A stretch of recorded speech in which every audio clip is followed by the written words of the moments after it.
So দেখুন, এখানে যখনই আপনারা ট্রেডটা করবেন তখনই দেখবেন হালকা প্রফিট হচ্ছে। ও নাইস নাইস, ও মনে হয় জিতে যাবো, নাইস, আর টাকাই টাকা। ও ও নো, ও নো, শেষ গেল। এখানে ট্রেড নিলাম, লস হলো। অ্যান্ড এখানেই মূলত হচ্ছে আমার রিয়েল ট্রেড চলতেছে। অলরেডি এখানে 2 লটের একটা ট্রেড ছিল, এখন 1 লটের ট্রেড আছে, বিকজ আমি 1 লট বুক করে ফেলেছি অ্যান্ড আর 1 লট আমি এটা রান করতে দিয়েছি। সো লুক, আমি আপনাদের সাথে ট্রেড করতে করতেই আমি এখনই দেখাচ্ছি। দেখুন, আমার মার্কেটের কিন্তু প্রফিট যেমন ছিল এখন কিন্তু তার থেকে অলরেডি বেড়ে গিয়েছে। সো আমার এই এনজেডি ক্যাডের এই একটা নিউজ আছে, মাত্রই আমাদের এখানে চার্টের উপর আঁকাআঁকি করলেই তা টেকনিক্যাল অ্যানালাইসিস হয় না, কিন্তু বেশিরভাগ ট্রেডাররাই এটা জানে না, এন্ড তারপর তারা বলে টেকনিক্যাল অ্যানালাইসিস এটা কাজ করে না। আজ আমি আপনাদেরকে দেখাবো টেকনিক্যাল অ্যানালাইসিসের কিছু গেম, যেটা না জানলে আপনি হয়তো স্ট্র্যাটেজি চেঞ্জ করতে করতে আপনার অ্যাকাউন্ট জিরো করে ফেলবেন। So let's start.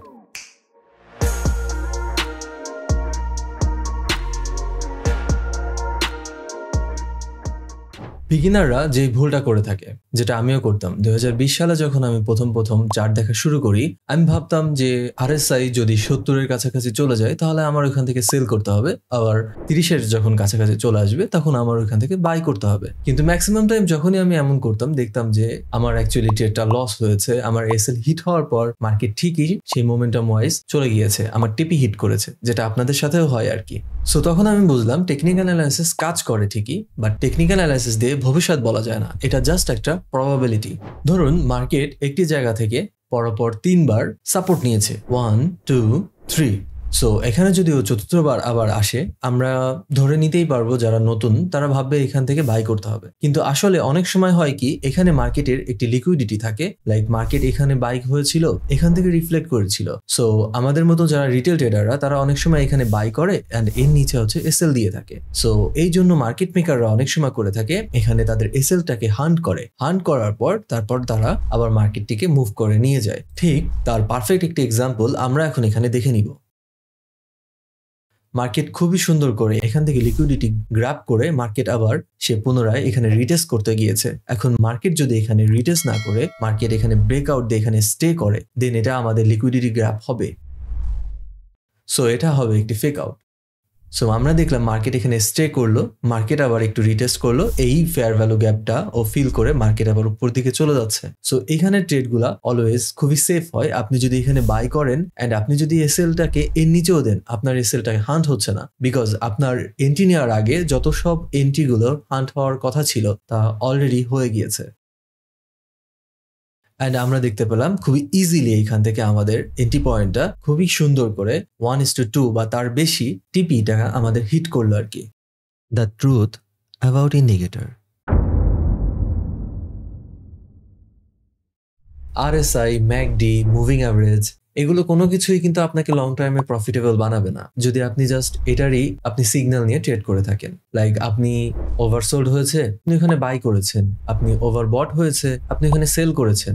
এমনটা হলে আপনি ম্যাক্সিমাম টাইমেই আগে আপনার এসএল হিট করাবেন, তারপরে মূলত প্রফিটে যাবে আপনার, কিন্তু সেই প্রফিট নিয়ে লাভ নেই, কেননা অলরেডি আপনি ট্রেড থেকে লস নিয়ে বের হয়ে গেছেন। এটা ঠিক এমনই, ধরেন ট্রাফিকে আপনি বসে আছেন, রেড সিগন্যালের পরে গ্রিন সিগন্যাল পেয়েছেন, তবুও আপনি ডানে বাই না তাকিয়ে আপনি কি হাঁটা শুরু করবেন? অবশ্যই না। ঠিক তেমনই আপনাকে ইন্ডিকেটর সিগন্যাল দিবে, দেখবেন, বুঝবেন, তারপর আপনি মূলত বাই অথবা সেল আপনার ট্রেডটা অ্যাক্টিভেট করবেন। সো চলুন আমরা যদি জাস্ট ইন্ডিকেটরকেই ফলো করি তাহলে কিরকম মারাটা খেতে পারি, ঠিক তারই একটা এক্সাম্পল আমি আপনাদেরকে দেখিয়ে দিচ্ছি। নর্মালি এগুলো রিটেল ট্রেডারদের মাধ্যমেই সবচেয়ে বেশি হয়ে থাকে, আবার যারা নতুন তারাও এরকম করে থাকে। ইনফ্যাক্ট আমিও একসময় করতাম। আরএসআই যখন ওভারসোল্ড হতো অথবা আরএসআই ওভারবট হতো আমি নিয়ে নিতাম। দেখুন আরএসআই এখন আমার ওভারবটে আছে, নর্মালি ওভারবট হলে আমরা তো সেল করি তাই না? সো আবার এখানে মুভিং অ্যাভারেজ একটা আছে, মুভিং অ্যাভারেজ এখানে এটা মেবি 50। সো 50 মুভিং অ্যাভারেজে আমার এখানে সে রিটেস্ট করেছে বা টাচ করেছে। নর্মালি মুভিং অ্যাভারেজের আসার পরে সবসময় তো মার্কেট নিচেই আসে, সো আমিও ভাববো এখানে সেল হবে। আরএসআইও বলতেছে, মুভিং অ্যাভারেজও বলতেছে, সো মার সেল। সো চলুন মারি সেল। সো আমি নিজেও জানি এখানে সেল মানে বিপদ, তবু মারতেছি। কেন মারতেছি আমি নিজেও জানি না, সাপোর্টের কাছে এত ধারে এসে এটা একটা সাপোর্ট কেন মারতেছি, বাট আপনারা মেরে দেন, আপনারা নতুনরা যারা আছেন তারা মেরে দেন। সো দেখুন এখানে যখনই আপনারা ট্রেডটা করবেন তখনই দেখবেন হালকা প্রফিট হচ্ছে, ও নাইস নাইস, ও মনে হয় জিতে যাবো, নাইস, আর টাকাই টাকা, ও ও নো, ও নো, শেষ গেল। এখানে ট্রেড নিলাম, লস হলো। দেখুন মার্কেটে কিন্তু আরএসআইটা 70-র কাছে না গেলেও ভালো জায়গায় গেছে। যাই হোক, সো মার্কেটের আরএসআইটা অলমোস্ট 70-র কাছেই আছে। সো এটা একটা ওভারবট বলা যায়। সো 70-র কাছে আছে যেহেতু, নতুন হিসেবে আমি এখানে সেল নিলাম। দেখুন মার্কেট কিন্তু ঠিকই আরো উপরে গিয়েছে, এখান থেকে সেল নিছি। 70 এখানে ছিল, মার্কেটের আরএসআই নিচে গিয়েছে, আমার মার্কেট আরো উপরে গিয়েছে, সে আরো উপরে গিয়েছে, আমার এসএল হিট করেছে। সো ধরুন আপনারা মার্কেটের এখানে ট্রেড নিতেন, সেল হতো, লস হতো। মূলত আপনারা নতুনদের কাছে এরকমই ম্যাক্সিমাম টাইম হয়, নতুনরা যারা হয় ঠিক এরকমই মারাটা খায়। সো দেখুন এখানে আবার ট্রেড একটা আসলো, এই যে এখানে ওভারসোল্ড, ওকে ফাইন। এখানে আমি যদি দেখি একটু জুম করে, আমি দেখতেও পাচ্ছি ডবল টপ আছে একটা, ও নাইস। এখানে একটা সেল দিলাম আমরা, হ্যাঁ এখানে একটা সেল দিলাম, ধরলাম আমরা ফার্স্টে এখানেই সেল নিয়েছি, এত পরে যে নিনি ওখানেই নিয়েছি। অ্যান্ড আমরা এই সেলটা এর উপরে রাখতেও পারি বা আরেকটু উপরেও রাখতে পারি, সমস্যা নেই, যেদিকে খুশি সেখানেই রাখতে পারি। আর আমরা টিপি কোথায় রাখবো, এখানে এখানে নাকি এখানে, আমরা এতটুকুই রাখি। টিপিও তো হিট করবে না, দেখলে তো বোঝা যায়। যাই হোক, হ্যাঁ টিপি হিট করার আগেই আমাদের এসএল হিট করেছে। টিপি হয়তো হিট করবে পরে, বাট আগে আমাদের এসএল হিট করবে যদি আমরা এরকম নিয়মিত জাস্ট ইন্ডিকেটর দেখেই অন্ধের মতো ট্রেড করে থাকি। সো তার মানে কি ইন্ডিকেটর ইউজ করবো না? অবশ্যই করবো, কেন করবো না? ইন্ডিকেটর গুলো তো আমাদের প্রফিটের জন্যই বানানো হয়েছে, আমাদের কাজ সোজা করার জন্য হয়েছে। সো আপনাকে ফার্স্টে যদি ইন্ডিকেটর ইউজ করতে চান আর কি, আপনাকে ফার্স্টে বুঝতে হবে আপনার ইন্ডিকেটরটা আপনাকে কি বোঝাতে চাচ্ছে। লাইক আরএসআই কি বোঝাতে চাচ্ছে? আরএসআই আপনাকে মার্কেটের মোমেন্টাম কেমন সেটা বোঝাতে চায়। মুভিং অ্যাভারেজ কি বোঝাতে চায়? মুভিং অ্যাভারেজ বোঝাতে চায় যে একটা সময়ের কিছু ক্যান্ডেলের প্রাইসের একটা অ্যাভারেজ মূলত আপনাকে দেখায়। সেটা মূলত কি, আপনার অ্যাভারেজ থেকে মার্কেটটা, লাইক এটা হচ্ছে অ্যাভারেজ, ধরে নিলাম 50টা ক্যান্ডেলের, এতগুলো ক্যান্ডেলের যোগের, তারপরে আবার ভাগের, এতগুলো ক্যান্ডেলের টোটাল যে যোগ হবে তাকে ভাগ করতে হবে 50 দিয়ে, যে পয়েন্টটা আসবে সেটা হচ্ছে এটা। সো এই প্রাইস থেকে মার্কেটটা আরো বেশি আছে, নর্মালি এখানে হচ্ছে অ্যাভারেজ ওয়াইজ থাকার কথা ছিল কিন্তু নেই, সে তার থেকে বেশি। মূলত এটাকে কি বোঝাচ্ছে? হ্যাঁ মার্কেট নর্মালি একটা মোমেন্টাম আছে, বুলিশ মোমেন্টামে আছে, আপনার মুভিং অ্যাভারেজও আপনাকে সেটাই বোঝাচ্ছে, ব্যাস এতটুকুই, আর কিছু না। এখন আরএসআই ওভারসোল দেখাচ্ছে বলে আপনি এখানে সেল নিয়ে নেবেন, বাই নিয়ে নেবেন, ওরকম করা যাবে না। আপনাকে অবশ্যই প্রাইস প্যাটার্নটা বুঝতে হবে। মার্কেটের অনেক প্যাটার্ন পাওয়া যায়, সেগুলো স্ক্রিনে এখন পপ হতে পারে, আপনারা দেখতে পারেন। এরকম প্যাটার্ন আপনাকে আগে বুঝতে হবে, শিখতে হবে। প্যাটার্ন শিখলে হয় কি, একটু মার্কেটের স্ট্রাকচার বুঝতে সুবিধা হয়, এই আর কি। সবকিছু একটু শিখে নেওয়া ভালো, জ্ঞান থাকা ভালো, আবার অতিরিক্ত জ্ঞান থাকা ভালো না, তাহলে একটু মানুষ মাতব্বার হয়ে যায়। সো দেখুন মার্কেটে আমরা ক্লিয়ারলি দেখতে পাচ্ছি যে রিসেন্ট টাইমে এখানে কিন্তু মার্কেট এটা একটা রেজিস্ট্যান্স হিসেবে আমরা ধরছি, অ্যান্ড মার্কেটের এটা একটা সাপোর্ট হিসেবে ধরতে পারছি। এই যে একটা টাচ, এই যে একটা টাচ, নাইস। এখন সে মার্কেটটা এমনও হতে পারে মোমেন্টাম ওয়াইজ সে উপরে এই পর্যন্ত আসবে, রেজিস্ট্যান্সে রেজিস্ট ফিল করে আবার নিচেও আসতে পারে, অথবা মার্কেট আবার পুনরায় ধরুন একটা ডাউন ট্রেন্ডে ছিল, একটা 50%-এর পুল ব্যাক দিয়েছে, সে আবার নিচে চলে আসছে, এটা হতেই পারে। সো আমাদের আগে অপেক্ষা করতে হবে যে মার্কেটের সাপোর্ট অথবা রেজিস্ট্যান্সে মার্কেট কি বিহেভ করছে, তার উপরে মূলত আমাদের ট্রেড নিতে হবে। মার্কেটের সাপোর্ট অ্যান্ড রেজিস্ট্যান্সের মাঝামাঝি কখনো ট্রেড করতে হয় না। ট্রেডিং এ প্রফিটেবল হওয়ার আগে এটা একটা রুলস বলতে পারেন, কখনো রেঞ্জিং মার্কেটের মাঝখানে ট্রেড করবেন না। আমরা এখানে যে প্যাটার্নগুলোর কথা আমি বলছিলাম আর কি, আমরা ক্লিয়ারলি দেখতে পেলাম মার্কেটে এখানে একটা সুন্দর বুলিশ ফ্ল্যাগ করেছে অথবা চ্যানেল করেছে, যাই হোক ব্রেকআউট দিয়েছে। নর্মালি এরকম হলে মার্কেটটি স্লোলি উপরেই চলে যায়।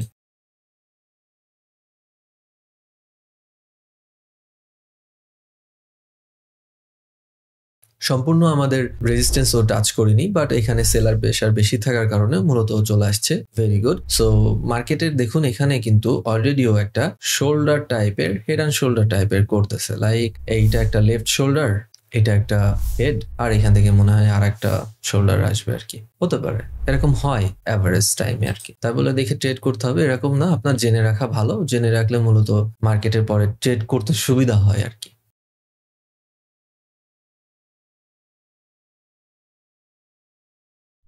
অ্যাভারেজ কিন্তু সে এটাকে রেসপেক্টই করে একটা শোল্ডার ক্রিয়েট করেছে। অ্যাভারেজ শোল্ডার ক্রিয়েট করলে খুবই রেয়ারলি উপরে যায়, অ্যাভারেজলি নিচেই চলে আসে।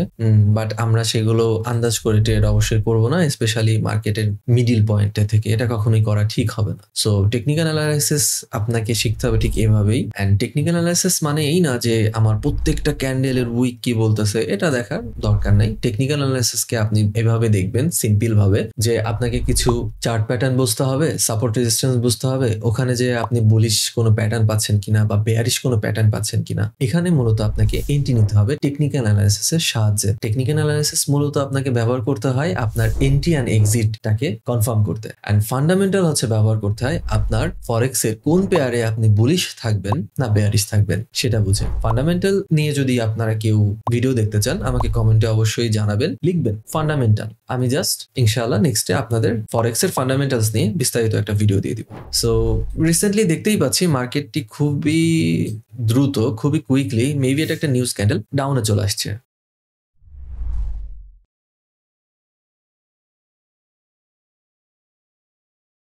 খেয়াল করুন মার্কেট কিন্তু এখানে ছোট করে একটা রেঞ্জ ওয়াইজ আছে, জাস্ট রেঞ্জও না, মার্কেট এখানে খুবই নাইসলি একটা ছোট করে চ্যানেল ক্রিয়েট করেছে। লাইক আমরা এখানে যে চ্যানেলটা ক্রিয়েট করেছে দেখেছিলাম না, একটা বুলিশ চ্যানেল আর কি। আমি একে দেখাই, দেখেন প্যাটার্ন অলওয়েজ রিপিট হয় মার্কেটে।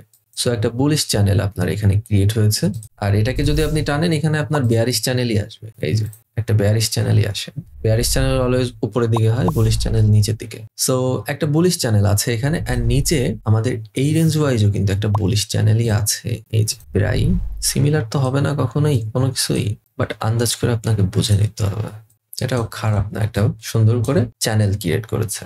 একটা বুলিশ ফ্ল্যাগ চ্যানেল যা বলেন কি যায় আসে, আপনার একটু বুঝতে পারলে হচ্ছে। যা নাম দেন না, আপনি আপনার নিজের নাম দিয়ে রাখেন না, সমস্যা কি? আপনি যদি কখনো কোনো সময় অনেক বড় ট্রেডার হয়ে যান তাহলে আপনার নামেই দেখবেন একটা প্যাটার্ন হয়ে গেছে। যাই হোক, সো চ্যানেলটা স্লোলি ব্রেক করলো, very good. And channel break করার পর মূলত এখানে সাপোর্ট নিল, এই যে স্লোলি চলে আসলো এখানে একটা সাপোর্ট। সে এখানে দেখুন আমরা টেকনিক্যাল অ্যানালাইসিসই কিন্তু করতেছি, ও এখানে সাপোর্ট নিল, এখানে আসছে কিন্তু ব্রেক করতে। এটা যে একটা রেজিস্ট্যান্স, অনেকক্ষণ ধরে রেজিস্ট্যান্স আছে না, ও ব্রেক করতে আসছে, ব্রেক করতেও পারি নাই। এখানে খেয়াল করুন, এতক্ষণ তো আমি আপনাদের চার্ট দেখাচ্ছি, টেকনিক্যাল দেখাচ্ছি, এখন একটু ইন্ডিকেটরের কথাও বলি। এখন ইন্ডিকেটরটা খেয়াল করুন, ইন্ডিকেটর কিন্তু আমাদের বুলিশ একটা মোমেন্টামকে ও শো করতেছে। মার্কেট নিচে গিয়েছে, মার্কেট দেখুন স্লোলি কিন্তু উপরে যাচ্ছে, এন্ড মার্কেট কিন্তু এখানে টাইম ধরে নিচেই ছিল, তাই না?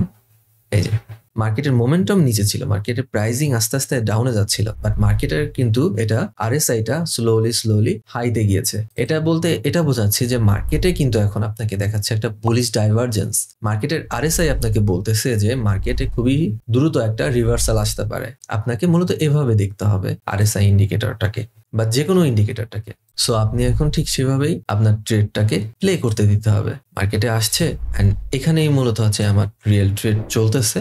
অলরেডি এখানে 2 লটের একটা ট্রেড ছিল, এখন 1 লটের ট্রেড আছে, বিকজ আমি 1 লট বুক করে ফেলেছি অ্যান্ড আর 1 লট আমি এটা রান করতে দিয়েছি। যে অলরেডি আমি ভালোই প্রফিট তো 50% বুক করেই ফেললাম, 50 না যদিও, বাট ভালো একটা প্রফিট বুক করে ফেলছি। বিকজ যতদূরে আমি জানি আমার এক্সপিরিয়েন্স ওয়াইজ এই যে যেই ক্যান্ডেলগুলো থাকে, ঠিক যেরকম এখানে একটা নিউজ ক্যান্ডেল চলে আসছে খুবই দ্রুত করে, এই ক্যান্ডেলটা যেরকম ফিল আপ হয়ে যাবে ঠিক তেমনই আমার যে মোমেন্টামটা এখানে ক্যাচ করলো সেও কিন্তু দিন শেষে স্লোলি যে কোনো প্যাটার্ন বলুন বা যাই বলুন না কেন, স্লোলি ও এখানে যে ফেয়ার ভ্যালু গ্যাপটা ক্রিয়েট হয়েছে ও কিন্তু এখানে অর্ডার ব্লক বলুন, ফেয়ার ভ্যালু বলুন, এনিথিং আপনি যাতে কমফোর্ট সেটাই বলুন, ও এটা খুবই হাই চান্স আছে যে ফিল করে আবার রান দিবে। সো ও যদি তখন ফিল করে, আমার ইচ্ছা আছে এখানে আর একটা কি করার, ট্রেড এন্ট্রি নেওয়ার, যে ট্রেডটা আমি 50% বুক করেছি। অ্যান্ড এখানে আরো একটা জিনিস আছে, বড় ব্যাপার হচ্ছে আমাদের যেই রেঞ্জ মার্কেটটা ছিল, এই রেঞ্জ মার্কেট একবার টাচ করেছে, 2 বা 3 বার মার্কেটের নিচে ব্রেক দিয়েছে। এখন যদি মার্কেটের কোন রকম করে এই ট্রেডটা যদি বা এই প্রাইসটা যদি একটা ডেতে ডে ক্যান্ডেল ওয়াইজ এখানে ব্রেক করে এখানে স্টে করে ক্লোজ করে, দেন কিন্তু বুঝতে হবে এটা ছিল একটা লিকুইডিটি সুইপ। ইট মিনস এখানে যে বায়ার্সরা ছিল, এখানে রিএন্ট্রি নিয়েছিল বায়ার্সরা, ওদের এসএল সব এখানে ছিল, এসএল গুলো হিট করেছে এখানে, মার্কেট এখানে বেশ কিছু লিকুইডিটি পেয়েছে, মার্কেট আবার রান দেওয়া শুরু করবে। মার্কেটের রান দেওয়ার মিনিমাম আমি ধরে নিতেই পারি এই যে ফেয়ার ভ্যালু গ্যাপ ক্যান্ডেল আছে বা ইমব্যালেন্স ক্যান্ডেল আছে, এটা ফিল করে ফেলবে অ্যাটলিস্ট 50%। অথবা যদি খুবই হাই চান্স থাকে, ফান্ডামেন্টালস ভালো থাকে, তাহলে ও আবার যেইখান থেকে ও রিভার্সে আসছে লাইক এই পয়েন্ট, ও আবার এই পয়েন্টে চলে আসতে পারে। কেননা এই যে 2 মাস 3 মাস ধরে রেঞ্জ চলতেছে, জুলাইয়ের একটা রেঞ্জ ও যে ব্রেক করতেছে এখানে, একটা রেঞ্জ ফার্স্টেই একবারে ব্রেক হওয়াটা এতটা সোজা না। মার্কেটের ব্রেকআউট খুবই রেয়ার একটা জিনিস, আপনারা এটা মনে রাখবেন। মার্কেটের হায়ার হাই হায়ার লোজ খুবই নর্মাল জিনিস। মার্কেটের সাপোর্ট আর রেজিস্ট্যান্সে মার্কেট একটা রেঞ্জ ওয়াইজ চলা খুবই নর্মাল একটা জিনিস, কিন্তু একটা রেঞ্জ থেকে বা একটা সাপোর্ট রেজিস্ট্যান্স থেকে মার্কেট ব্রেকআউট দেওয়া ফার্স্ট চান্সে, এটা খুবই রেয়ার একটা জিনিস, এটা মনে রাখবেন। মার্কেটে ব্রেকআউট সচরাচর হয় না। সো নাও একটা রিক্যাপ দেওয়ার চেষ্টা করি আমি আপনাদের। ইন্ডিকেটর ইউজ করুন, কিন্তু জাস্ট ইন্ডিকেটরের সিগন্যাল দেখে যদি ট্রেড করেন মারা খাবেন, সো ওটা করেন না। তারপর আপনারা নিজেদের কিছু তৈরি করা স্ট্র্যাটেজি নিয়ে নিন। কখনো আপনি অন্য দেখা স্ট্র্যাটেজি হুবহু ফলো করেন না। হ্যাঁ, আপনি অবশ্যই এখান থেকে দেখে শিখুন। আপনি নতুন, আপনি কিভাবে শিখবেন, আরেকজনকে দেখেই শিখবেন, এটাই স্বাভাবিক। আপনি দেখুন, শিখুন, বাট আপনার সাইকোলজি আর আমার সাইকোলজি সেম না, বা আপনার সাইকোলজি আরেকজনের সাইকোলজিও কিন্তু সেম না। সামান্যতম আমি এটাই বলি, আপনার বাবার কিছু আচরণ কিন্তু আপনার ভিতরে অবশ্যই আছে। আপনার ভাইয়ের সাথে আপনার ভাইয়ের কিন্তু আচরণও অনেক দিকে মেলে, কিন্তু সম্পূর্ণ মেলে সেটা বলতে পারবেন না। কিন্তু ঠিক তেমনই আপনি যে ইউটিউব থেকে দেখছেন, সে তো আপনার কেউই না, রক্তেরই না। সো তার সাথে, তার থিঙ্কিং এর সাথে, তার যে মেন্টালিটি আছে সেটার সাথে যে আপনার সবকিছু মিলে যাবে, তার রিস্ক মিলে যাবে, তার রিওয়ার্ডটা আপনার সাথে মিলে যাবে, এটা প্রায় অসম্ভব একটা জিনিস। সো তার স্ট্র্যাটেজিটা ফলো করুন, প্রবলেম নাই। যার তারই খুশি তার ফলো করুন, বাট নিজে টেস্ট করতে থাকুন, স্লোলি টেস্ট করতে থাকুন। টেস্ট করতে করতে আপনি বুঝে যাবেন যে আমার কতটুকু রিস্ক দরকার, আমি এই স্ট্র্যাটেজিতে কতটুকু এন্ট্রি নিব, প্রফিট নিব, এগুলো বুঝবেন, এগুলো শিখবেন। এগুলো শিখে আপনার আস্তে আস্তে আপনার এন্ট্রিকে আরো মজবুত করবেন, আপনার সাইকোলজিকে মজবুত করবেন। এই যে দেখুন, বলতে বলতেই আমার এখানে 200-300 প্রফিট ছিল, এখন 100-200 নিচে চলে আসছে। কেন? এটা স্লোলি আরো আসবে, আরো নিচে নামবে, বাট এটাই স্বাভাবিক। বাট এরকম দেখে কেউ ঘাবড়ে যাবেন না। যদি প্রফিটেবল কোনো একটা ট্রেড আপনি হোল্ড করতে পারেন না, এক ট্রেডে অ্যাকাউন্ট ডবল হয়ে যেতে পারে। সো হোল্ড করে রাখার চেষ্টা করবেন। হ্যাঁ, দরকার হলে ঘুরে আসবেন, ট্রেড একটা নিয়ে ঘুরে আসবেন, ভালো হয়। সো লুক, আমি আপনাদের সাথে ট্রেড করতে করতেই আমি এখনই দেখাচ্ছি। দেখুন, আমার মার্কেটের কিন্তু প্রফিট যেমন ছিল, এখন কিন্তু তার থেকে অলরেডি বেড়ে গিয়েছে। সো আমার এই এনজেডি ক্যাডের এই একটা নিউজ আছে, মাত্রই আমাদের এখানে 4:45-এর দিকেই কিন্তু এই নিউজটা এসেছে। আমাদের রিটেল সেলস ছিল কোয়ার্টারলি রিটেল সেলস ছিল হচ্ছে প্রিভিয়াসলি ছিল হচ্ছে 0.8, আমাদের ফরকাস্ট ছিল হচ্ছে 0.1, যেটা একটা বেয়ারিশ রিপোর্ট ছিল আর কি। অ্যান্ড এখানে আর একটা ছিল কোর রিটেল সেলস, এটা একটু কম গুরুত্বপূর্ণ।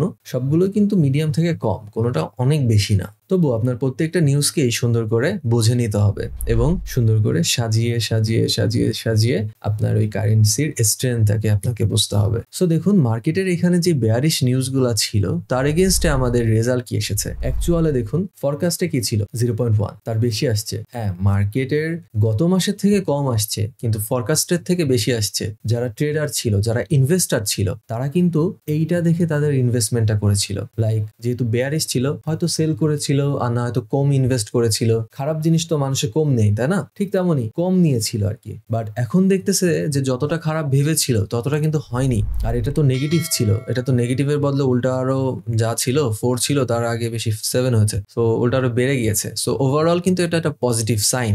সো দেখুন, মার্কেটের আমার একটু আগে যেরকম প্রফিট ছিল তার থেকে প্রফিটটা বেড়ে গেল, এটা কিন্তু ইনিশিয়াল একটা পুশ আসছে। হতে পারে মার্কেট তবুও যখন খুলবে, আপনার আমেরিকার যে মার্কেট খুলবে বা ইউরোপের বা এই এশিয়ান সেশন খুললেই হয়তো মার্কেটটা আবার নিচে চলে আসবে লিকুইডিটি গুলো নিতে, এখানে যে ফেয়ার ভ্যালু গ্যাপ আছে এগুলো ফিল করতে। এই একটা এটার কোনো উইকসই নাই। সো ও আবার হতেই পারে ও নিচে এভাবে চলে আসছে। বাট এখানে দেখবেন ও ও ইনশাল্লাহ আবার একটা লিকুইডিটি বা সুন্দর মতো একটা ভালো বুলিশ ক্যান্ডেল, হেলদি একটা বুলিশ ক্যান্ডেল দিয়ে আবার উপরে চলে আসছে ইনশাল্লাহ এই ফিল আপটা করার জন্য। জাস্ট বিকজ বুলিশ যে নিউজগুলো আছে, অ্যান্ড জাস্ট এই একটা নিউজই তো বুলিশ না, প্রিভিয়াস উইকে আরো কিছু নিউজ ছিল এনজেডির বুলিশ ছিল আর কি। আর এনজেডি রেড কাটও করিনি, হোল্ড করে রাখতেছে আর কি, ইন্টারেস্ট রেটের কথা বলছি আর কি। সো ওভারঅল দিয়ে এনজেডি একটা ভালো পজিশনে আছে। অ্যান্ড তার উপর থেকে কানাডার ডলার হচ্ছে গিয়ে ইউএসডির সাথে অনেক বেশি লিঙ্ক আপ। আর আমেরিকা রিসেন্ট টাইমে, এখন আমি যেখানে আছি এখনের টাইমে,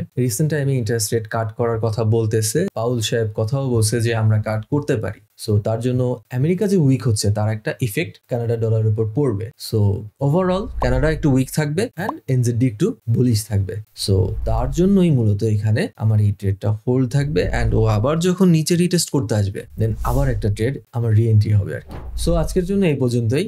ভিডিওটি ভালো লেগে থাকলে লাইক অ্যান্ড কমেন্ট করতে অবশ্যই ভুলবেন না। অ্যান্ড কোন বিষয়ে আপনারা জানতে চান, ভিডিও দেখতে চান, আমাকে অবশ্যই কমেন্ট সেকশনে বলবেন, আমি ইনশাল্লাহ ভিডিওটি বানিয়ে দেবো আপনাদের জন্য।